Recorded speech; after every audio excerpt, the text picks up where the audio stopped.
বন্যায় চট্টগ্রামে ক্ষতিগ্রস্ত ৭ লাখ মানুষ। এ তথ্য জানিয়ে অর্থমন্ত্রী বলেছেন, দুর্গত এলাকায় ত্রাণ, স্বাস্থ্যসেবা এবং পুনর্বাসন কার্যক্রম অব্যাহত আছে।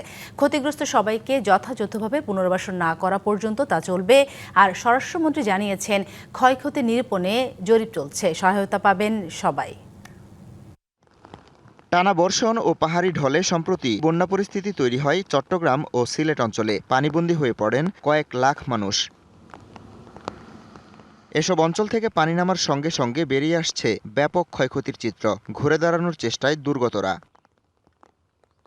শুক্রবার চট্টগ্রামের বেশ কয়েকটি বন্যা দুর্গত এলাকা পরিদর্শন করেন অর্থ ও পরিকল্পনা মন্ত্রী। ক্ষতিগ্রস্তদের খোঁজখবর নিয়ে তুলে দেন ত্রাণ সহায়তা।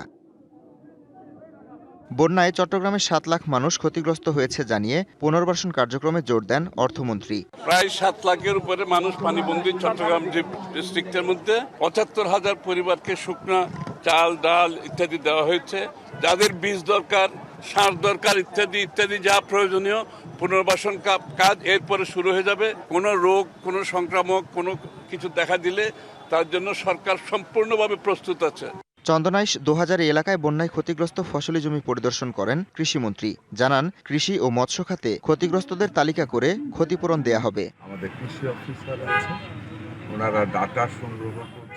কক্সবাজারের চকরিয়ায় বন্যা দুর্গত এলাকা পরিদর্শন করে স্বরাষ্ট্রমন্ত্রী জানান, ক্ষতিগ্রস্ত সবাইকে সহায়তার আওতায় আনা হবে। জনগণের পাশে সব সময় আমাদেরকে থাকতে হবে, থাকবো ইনশাআল্লাহ।